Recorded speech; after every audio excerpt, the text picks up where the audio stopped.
Hi there. I'm so uplifted by today's weather. Now, some would look outside and say, oh, it's gloomy and it's, raining on and off and so on. Not me. It's gorgeous. Absolutely gorgeous. For the first time in many months, I've been able to turn off the ceiling fan in this room and to go through the house opening windows and turning on those ceiling fans in order to get fresh air circulating. It's the first cool day, so I'm maybe doing the last hurrah here for the sleeveless tops. It's supposed to get down to 47 tonight. Let's see what that is in centigrade. 24. So, hey, I am so ready. It's not been a hard summer,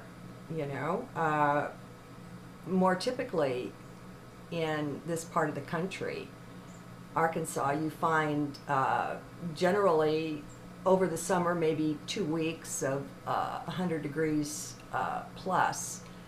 And I'm not sure we've had 2 days over 100 this year, so it's been gentle that way. But, the change of seasons is fun. I spent a lot of my growing up years in California. They don't have seasons in California. It's always flower time. And the weather is so mild such that when I began living in other states, I literally didn't know the proper order of the seasons. It just wasn't something I had experienced much. So, that being said, I have a journal for you. It's from, an Ascension Day, Mayan Day 13 offering. It's from 9/16, the second one of that day. I guess I've already uploaded the first one, I don't remember. Anyway, it's got a bunch of yummy Abraham links in it, so do click over to the written journal to get those live links. Okay, wouldn't it be nice if it was just that easy? Just stop efforting. Stop trying to bring life around to what you want out of it. Yet, it's largely our efforting that keeps us from what we want. No efforting of will is going to wrap life around your little finger and make it obey the commands of your mind. Ain't it gonna happen? Well, most of us know that. But can we get over it? Can you or will you just choose to let all or most of that efforting drop? You can do it, of course, so it's a matter of your use of choice, of free will. And it's fun. It's also wise to realize that our free will extends out as far as the self. That's our kingdom, our dominion, what we can rule. So, all of our trying to bend outer circumstances or people to our desires is rather futile, or so it seems to me. Now, that's not to say that having things go your way, and even miraculously, isn't possible. It definitely is, but not by any effort of will or use of 3D mind. Well, once again, that's just not the best tool for this job or for anything spiritual. It has other uses. Mind's realm is 3D, but you're not limited to that. We've got to get past this thing of identifying with the body or the mind so much. That's the fly in our punch bowl. So, let's all get down into heart and take up residence there, at least for now. No need to be concerned about how long you'll be able to maintain presence there. For that would be messing around via mind with the future, would it not? Let's stick to the point of power, to the now, here. Only that. Let nothing but self and now here in heart be your focus. Now is all that we ever need be concerned with, or rather present to. We can actually let the rest take care of itself, and it will. What if you found out that for most of your life you had been running around with a cart in front of the horse? What if you discovered that you weren't accessing your true power as represented by that powerful horse? Would you be willing to see that? What if putting mind ahead of heart amounts to just that? Most of us, including yours truly, don't fully realize what awesome, tremendous power we have. By putting the mind cart before the heart horse, we won't ever find out either. What with all of our largely mental efforting, we just do more of the same, preventing the self from making full use of the horse's power. Perhaps the nicest thing about that situation is that we're in charge of it. We are empowered to make whatever changes we like in the self. For those who have had just about enough of this cart before horse nonsense, perhaps you'll be ready to see into the futility of that sufficiently to just drop it. Just let it go. It's funny. We know the old saw, if you do what you've always done, you'll get what you've always got. And yet, we go right on efforting. Now sure, we shift the focus of our efforting sometimes, but it generally doesn't enter the mind to just stop. Oh no, that would be mind's worst fear, or so it thinks, to just be still and shut up for a time. Its fear is losing control of things. That is, control of you. So, if you're in heart with me now and you're seeing this, what can you do? Do nothing. That's right, just watch. Put your feet up, get a cup of tea, lay back. For a time during your transition from efforting back into peace, there will be what appears to mind sort of a passive stage, a time of simple self-observation. And it works best without trying to make any change. That would be efforting. It seems to me that's the necessary first step. Just watching the self. Now, some of us are so identified with mind that disengaging this way will seem very hard at first. Instead of just watching in a hands-off way, they want to correct or improve, to continually adjust what they observe.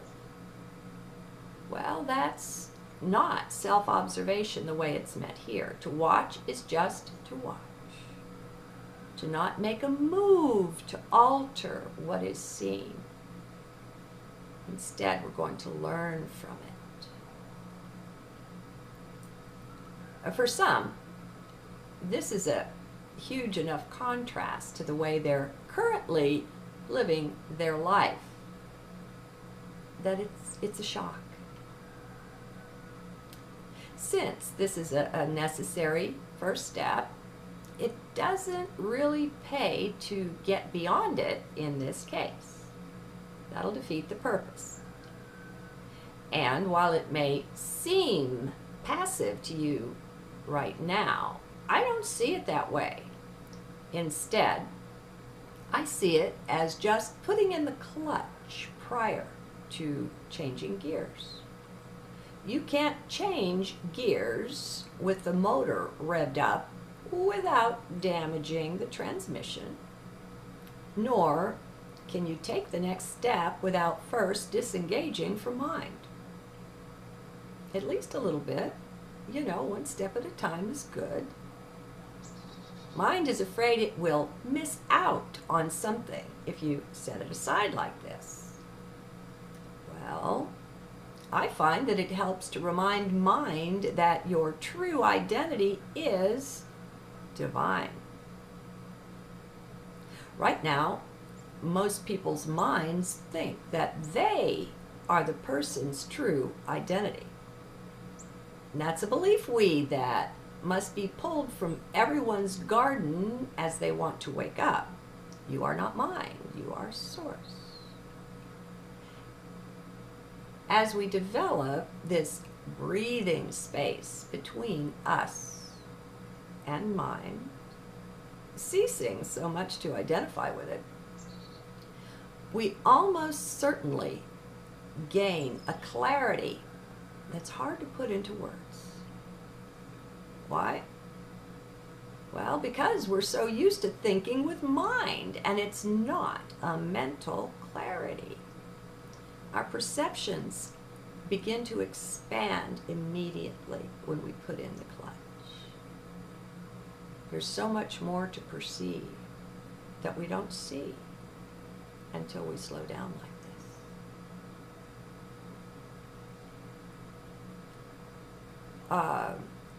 A clarity that's hard to put into words. Why? Because we're so used to thinking with mind. Oh, I'm sorry, I already read that, and it's not a mental clarity. This points to the importance of putting in the clutch first, else we can't successfully make the shift. Or maybe we can, but it won't be the easiest way to go about it. If you're going to use a screwdriver, it helps to first put the hammer down, and there's the rub. Mind is such that it would rather try to keep both tools. The last thing it wants is to be in any way idle, in neutral gear. Mind is ever and always delighted to be on the go. Have you noticed? This is why the time of seeming passivity during self-observation is so very important. I'm not saying there are no other ways into the interior kingdom, just that I found this as the one that works for me. And one of the hardest things for anyone's mind is just to be still. In that way, it manages to interfere with people's plans to meditate or just simply sit quietly for a while. While this is the case, yet it's also quite possible to just see this as mind in action, not the self. You see how you step back there? Breathing room. This resistance to being still is strictly a mind thing. It's not you. So, the more breathing space you cultivate between you and mind, the better. One day I realized that all the efforting in my life was only mind. It was mind-driven. It wasn't me. At that point, I had sufficient breathing space, and yet I would slip back into efforting. It's still time to just watch the self. Slow the RPMs down. To the extent that you can do this while seated in heart, present to the now here, you will be taught. It's really just a reminder. This is stuff we all know deep within. Only now that you have all this breathing space will you be enabled to hear the still, small, inner voice of the divine. Now, you can conceptualize this any way you like, or not, as higher self, as source, your spiritual guide, guardian angel, Grandpa Ben, or as none of the above. No concepts will matter here, for you've left mind behind, or just set it aside. It's okay, I've found, to be quite empty about this. That's an option. The inner voice is also something you can just observe. It's not necessary to plant a face or an image on it. Just call it your heart voice, if you like. It doesn't matter. I know someone who calls it his inner man. You're leaving the conceptual world of mind behind. It's a process, though. No use being in a hurry.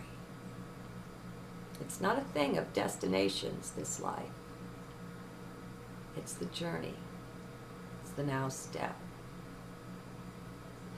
At this point, you will likely start to notice the presence of peace, capital P, which is an emanation of heart.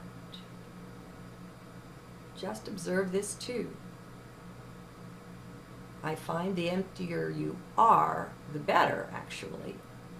It leaves more room for what you see, enabling you to perceive more of what's here for you, which is significant. Any efforting you make will just take you temporarily out of heart. Now, there's no problem, no issue with that, since simply everything brings you blessing. Look to the blessing this brings. It's a new way to see. When you know a blessing's there, you'll find you can see it. See it as an indication that you now know what being in heart feels like, so you more quickly notice when you've vacated sacred space. And that's a good thing. It means your inner directional system is working, yes? Knowing that every coin in 3D must have two sides, well, that's a great help in this. It is our choice which side to perceive. Even though something may initially look down or depressing or just plain wrong, knowing that the coin has two sides is our key to unlock the door of the hidden blessing. It's part of reprogramming the mind. So is removing all the belief weeds that heart brings up to our attention once we finally get still.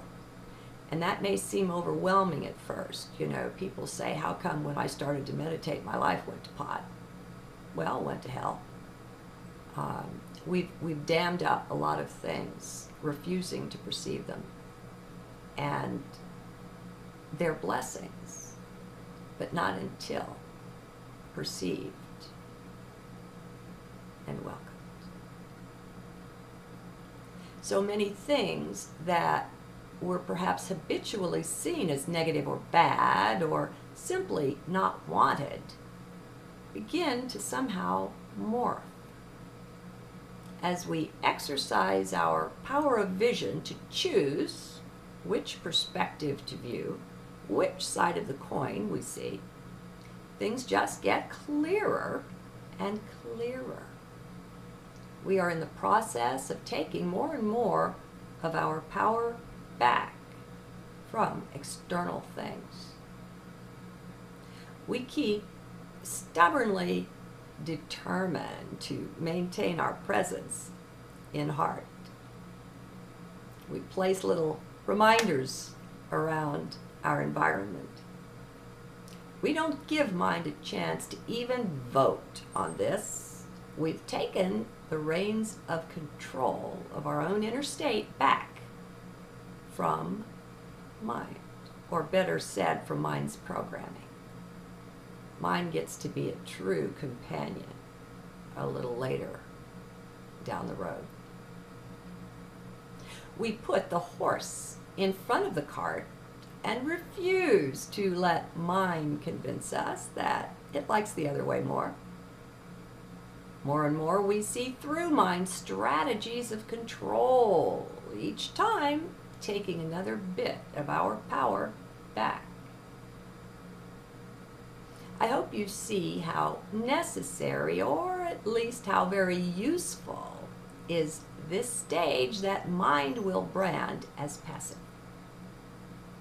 It's anything but. When we're all geared up in mind, running full speed ahead, it's just not possible to make the shift into heart very easily. And mind will, for a time, it will fight for control. But that's okay now that you've got sufficient breathing space to notice it. That's just what minds do. And there's nothing wrong with it either. No, Kismet. This is all about making different choices. Things that may not necessarily feel comfortable at first. Well, of course they won't. But if we don't want to always get what we got, we recognize deeply the need for some sort of change. More and more we choose to let go when mind chooses to engage. We're not seeking to engage with mind, but with heart. We want that horse in front.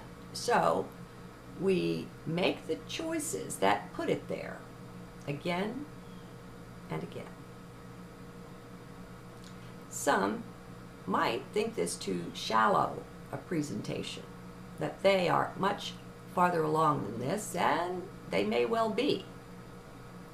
Nonetheless, as it seems to me, this is the step, the transition stage that most would like to skip over and avoid. It's a good place to stop and ponder a while. It's mind that wants to avoid this step, not the real you. The key that unlocks the door to the next step is simply seeing this, seeing through mind's many tactics in its ongoing strategy of control. That's why I keep beating this same drum. It just takes some weeding in the belief garden to enable this seeing, this new, clearer angle of perception. Initially, we don't know which of our beliefs is in the way of clearer perception, and that's fine. By maintaining presence in heart, we will be shown. It's part of the inner tuition, the inner teaching from the still, small voice. From this, it can be seen that simply choosing to always think good thoughts can be counterproductive. There is some slippery ground here. It pays to be alert and just watch, from heart, of course. Eventually, it can be seen that the body's heart is quite capable of its own very different form of thought. While at first it may take a while to tune into the difference in feeling or vibration, that stage doesn't have to last long. Some might find it useful to spend some time on heartmath.org or with their science-based approach to the heart. They're the ones who have done so many studies, done the studies that brought many delightful qualities of the body's heart to the world's attention. And this will help gentle and calm down your mind, help it realize you're going in a way that really does make some sense. If you don't already know it, there are many neurons in the heart, so it's no surprise that it would also produce neurotransmitters. Those chemicals once thought to be relegated strictly to the brain.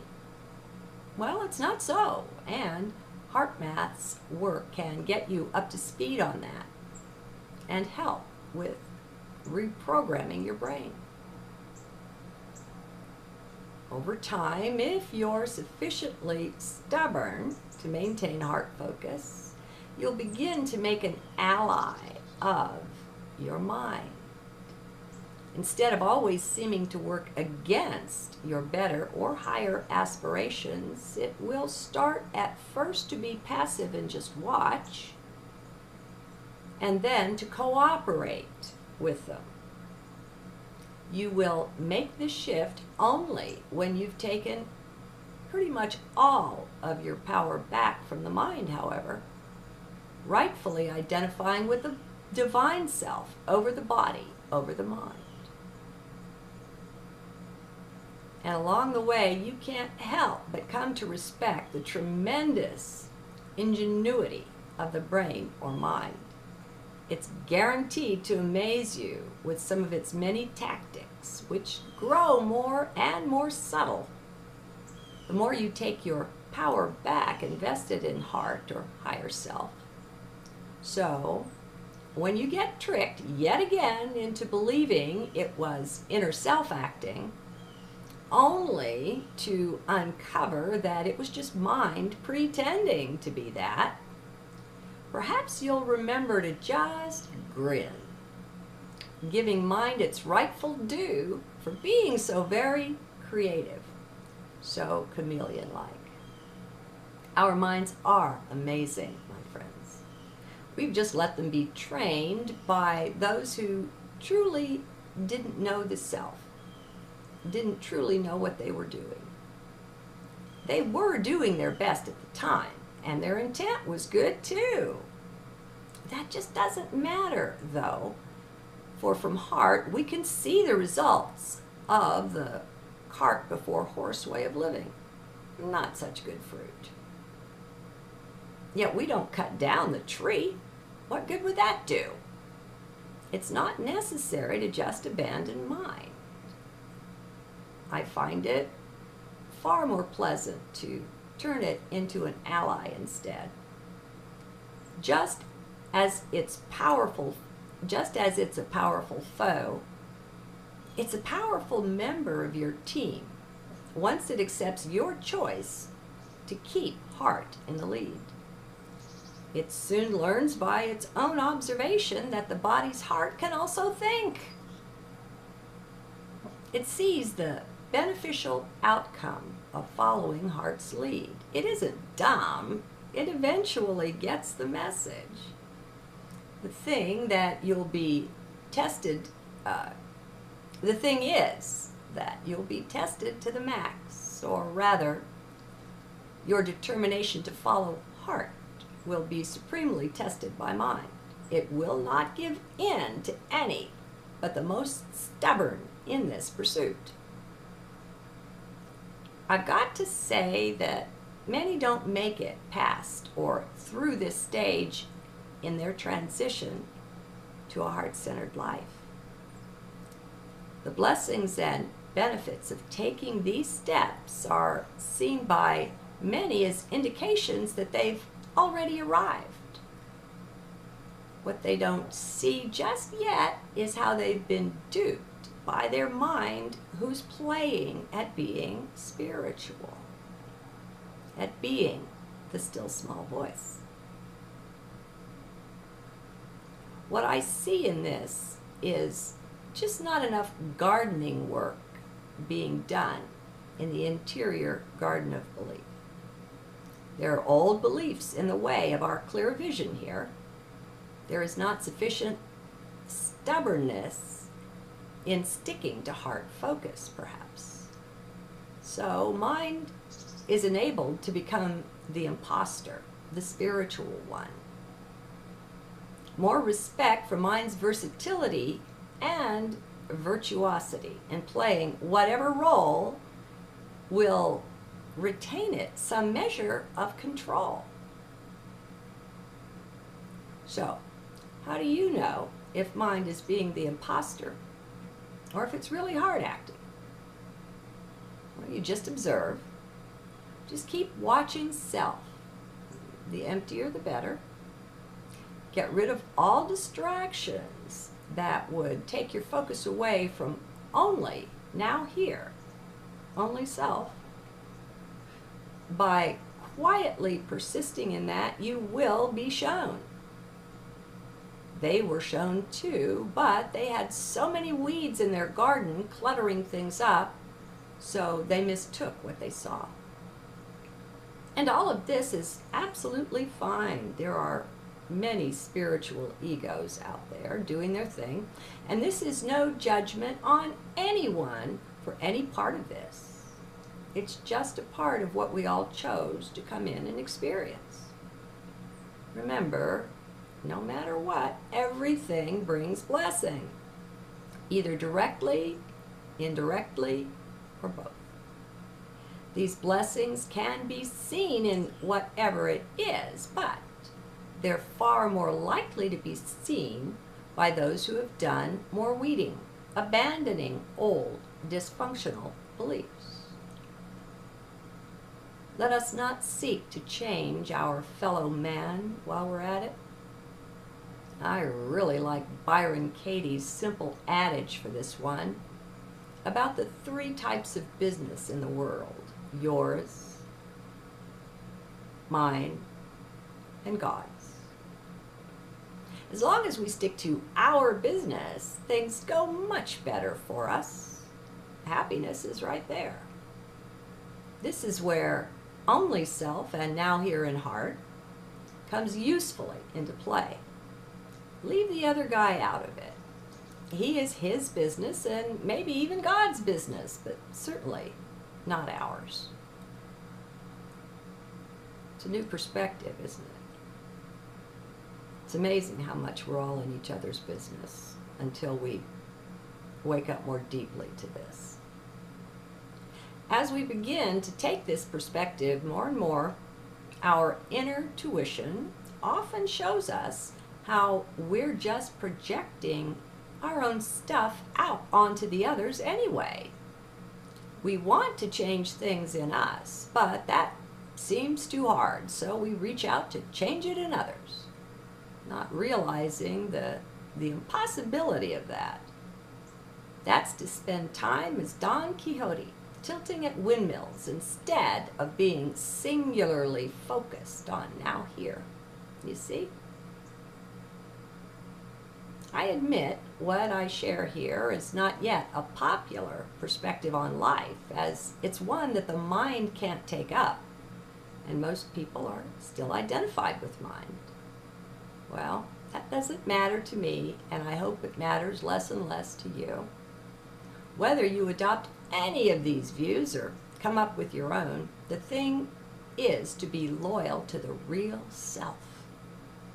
To wake up sufficiently to realize that you are that. Then, believe it or not, the rest just takes care of itself. It may look as if you're the one doing this or that, but you'll know better.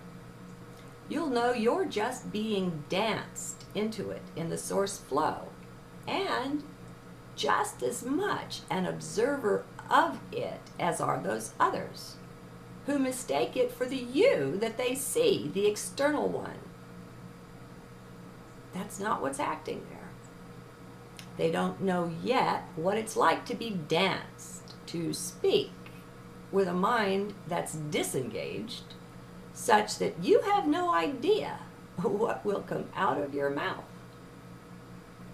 As you are loyal to your own vibration and inner guidance, what others do or think will have less and less importance in your life. No doubt you've already noticed this.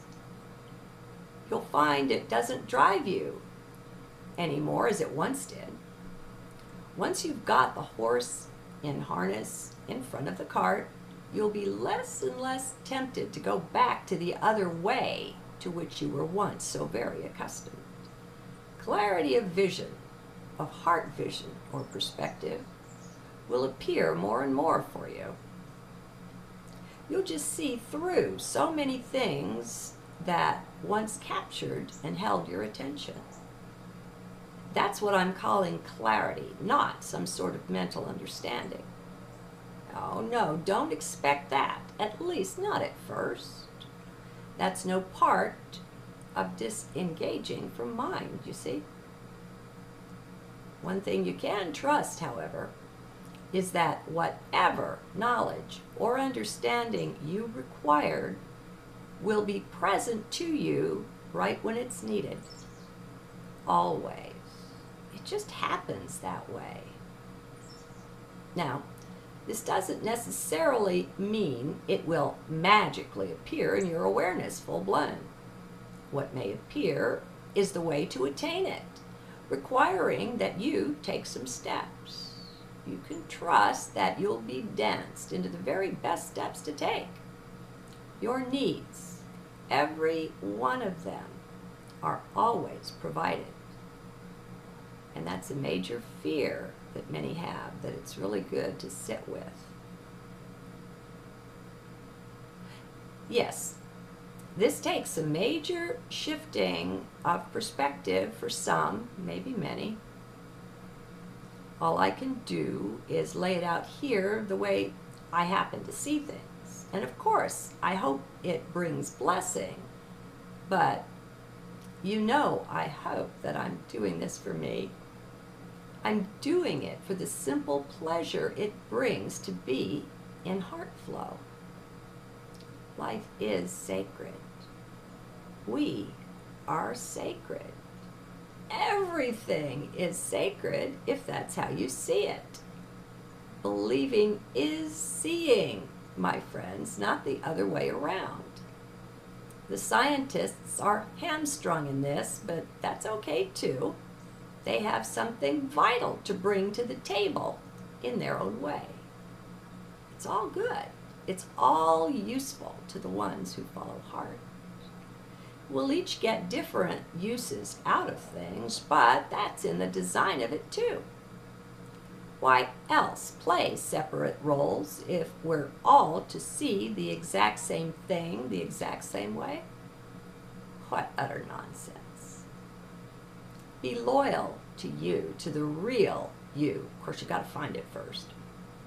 Learn to identify stubbornly with that, and it will lend you the momentum of the powerful horse pulling your cart. Don't allow others to be such a strong influence. Take them rather as king's counselors, knowing that all ultimate decisions are actually yours as the king, as the queen of your kingdom of heart. Respect the self, my friends. As we allow the heart vision to take precedence over that of the mind in spiritual things, we eventually fall deeply in love with the self, seeing that one for the divine manifestation that it is. We all love Source. Well, one day we'll wake up only to find that we are that. Oh, what an amazing vision. Remember, you are already perfect.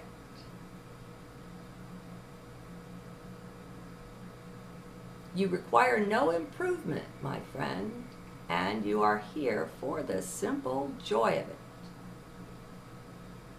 And sure, we all get detoured away from that pure joy, but that doesn't mean it isn't still there. It is. This is all part of remembering self, of taking back up our crown and scepter of authority, not to rule the world, not to rule others, but only to rule the self. Have a joyous journey through the valley of the shadow of death, my friends. Realize that if it can die, whatever it is, then that's not perfect. You are deathless, eternal, always present, never ending. You get the picture. The real you cannot be hurt or harmed in any way. How can you hurt Source? Let's all be building the cocoon within which the great magical transformation into the butterfly, flutterby, it's misnamed, takes place. And let's also be ready to come out of the cocoon as life guides us into our new divine flutterby identity. We have to completely abandon the caterpillar for this to take place. He turns into goo in that cocoon. As the flutterbys in the world are the constant reminder of the majesty of this transformation. Fly free, my friends. It's only a heartbeat away. Stop efforting. Let nature have its way. Trust the outcome. Trust the capital S self. Namaste. In this part of the country, Arkansas, you find generally over the summer maybe 2 weeks of 100 degrees plus. And I'm not sure we've had 2 days over 100 this year, so it's been gentle that way. But, you know, the change of seasons is fun. I spent a lot of my growing up years in California. They don't have seasons in California. It's always flower time. And the weather is so mild such that when I began living in other states, I literally didn't know the proper order of the seasons. It just wasn't something I had experienced much. So, that being said, I have a journal for you. It's from, an Ascension Day, Mayan Day 13 offering. It's from 9/16, the second one of that day. I guess I've already uploaded the first one, I don't remember. Anyway, it's got a bunch of yummy Abraham links in it, so do click over to the written journal to get those live links. Okay.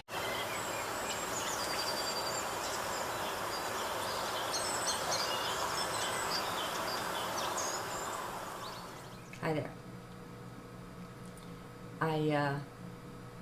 I'm so uplifted by today's weather.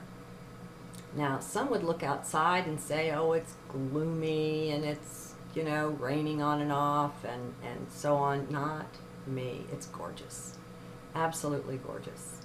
For the first time in many months, I've been able to turn off the ceiling fan in this room and to go through the house opening windows and turning on those ceiling fans in order to get fresh air circulating.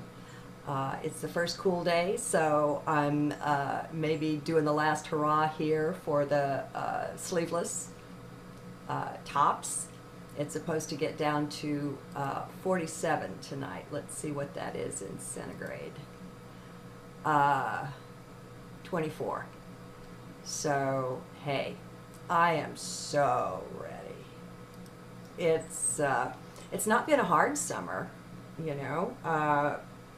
More typically, okay, wouldn't it be nice if it was just that easy?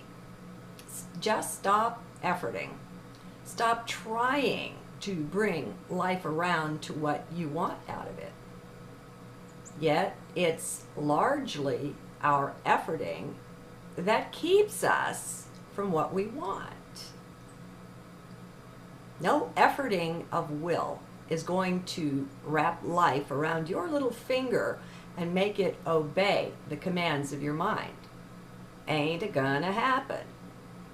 Well, most of us know that. But can we get over it? Can you or will you just choose to let all or most of that efforting drop? You can do it, of course, so it's a matter of your use of choice, of free will. And it's fun. It's also wise to realize that our free will extends out as far as the self. That's our kingdom, our dominion, what we can rule. So, all of our trying to bend outer circumstances or people to our desires is rather futile, or so it seems to me. Now, that's not to say that having things go your way, and even miraculously, isn't possible. It definitely is, but not by any effort of will or use of 3D mind. Once again, that's just not the best tool for this job or for anything spiritual. It has other uses. Mind's realm is 3D, but you're not limited to that. We've got to get past this thing of identifying with the body or the mind so much. That's the fly in our punch bowl. So, let's all get down into heart and take up residence there, at least for now. No need to be concerned about how long you'll be able to maintain presence there, for that would be messing around via mind with the future, would it not? Let's stick to the point of power, to the now, here. Only that. Let nothing but self and now here in heart be your focus. Now is all that we ever need be concerned with, or rather present to. We can actually let the rest take care of itself, and it will. What if you found out that for most of your life you had been running around with a cart in front of the horse? What if you discovered that you weren't accessing your true power as represented by that powerful horse? Would you be willing to see that? What if putting mind ahead of heart